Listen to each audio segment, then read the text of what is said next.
देखो अब देखो थर्ड वाला क्वेश्चन सोचो समझो। देखो ये वाला क्वेश्चन बहुत आसान है, सुनो ध्यान से देखो। सवाल में वही कहा है ए से लेकर बी के बीच में तुल्य प्रतिरोध बताना है। देखो सुनो, ए पॉइंट ये ना, ये तीन भागों में धारा बट गई, एक ऐसे चली गई और एक ऐसे चली गई और एक ऐसे चली गई। तीनों भागों में अगर तुम देखो तो हम समांतर में लेंगे इनको। ठीक है जी, तीनों भागों को कायदे में समांतर में लेनी चाहिए। अब यहाँ पर देखो कैसे कैसे आगे चल के हम देखेंगे। देखो मैं इस वाली लाइन पर को चलता हूँ, इस लाइन पर को अगर मैं चला, यहाँ से ऐसे चला ऐसे चला ऐसे चला और यहाँ पर आकर रुका। सुनो, यहाँ तक जाने में यहाँ मैं रुका तो ये वाला प्रतिरोध और ये वाला प्रतिरोध काय चीज में है भैया? श्रेणी क्रम में। देखो सिंपल सी बात है, श्रेणी क्रम में है ना। यहाँ से लेकर देखो बिल्कुल सीधा जा रहा है, श्रेणी क्रम में है। तो मैं लिखूंगा R1, डायरेक्ट ही कर रहा हूँ भाई। R1 इक्वल टू 3 प्लस में 7, तो कितना हो गया? 10 ओम आ गया भैया। मतलब इन दोनों को मिला करके मेरा कितना बन गया? 10 ओम बन गया। ठीक है भाई। अब इन दोनों को मिला करके मेरा 1 ओम बन गया, ये वाला ऐसे समझो। और इसी पॉइंट से धारा चली थी, इसी पॉइंट से धारा चली थी।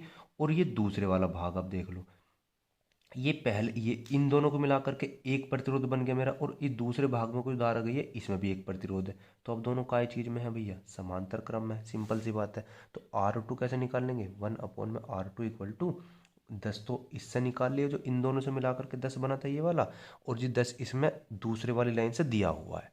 तो भैया प्लस में 1/10, तो कितना आ जाएगा? 2/10, या तुम कह सकते हो 1/5। ठीक है जी। या R2 का अगर मान निकाल लेंगे तो कितना आ जाएगा? 5 ओम आ जाएगा।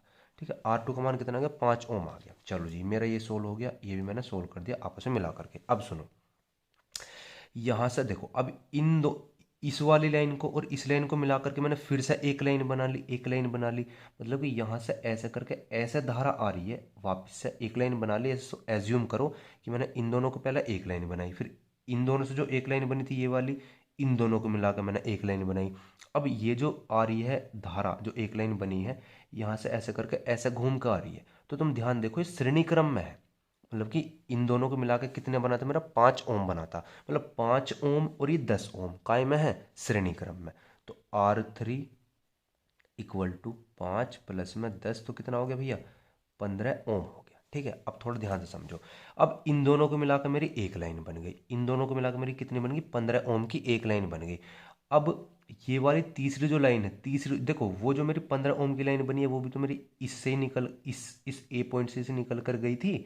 और जो मेरी 30 ओम की लाइन है ये भी इस ए पॉइंट से निकल कर गई है। और अभी मैंने क्या बताया भैया? जब भी दो भागों में बढ़ती है, तीन भागों में बढ़ती है, तो समांतर में हो जाती है। मतलब कि इन दोनों से मिलाकर के जो मेरा 15 ओम बना था वो, और ये 30 ओम जो है ये दोनों काय में होंगे? समांतर में होंगे। तो भैया मैं क्या लिखूंगा बताओ?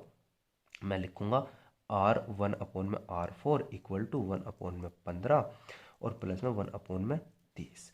भैया एलसीएम ले लो इनका, 30 आ जाएगा, 15×2 = 30, 30 3/30, या तुम कह सकते हो 1/10, या R4 का मान आ जाएगा तुम्हारा 10 ओम। ठीक है, यही तुम्हारा आंसर हो जाएगा। देख लेना उसमें ए और बी के बीच में तुल्य प्रतिरोध ये होगा। ठीक है भाई, ना समझ में आया हो तो एक बार बैक करके दोबारा से देख लो, समझ में आ जाएगा। ठीक है भाई, अब फोर्थ क्वेश्चन करते हैं फटाफट से। फोर्थ पा जाओ, ये रहा फोर्थ क्वेश्चन, ये रहा फटाफट से, मतलब इसी का ही फोर्थ क्वेश्चन है। देखो सुनो, ए धारा यहाँ से चली चली चली, देखो यहाँ से दो भागों में बट गई धारा, यहाँ से दो भागों में बट गई, ऊपर चली गई और ऐसे चली गई। ठीक है, यहाँ से जा करके ऐसे, और फिर ये ऐसे जा रही है धारा। ठीक है, मतलब अगर देखा जाए तो ये और ये, मतलब ये वाला प्रतिरोध और जो ऐसे जा करके ये प्रतिरोध जो है, ये काय में है? समांतर क्रम में है।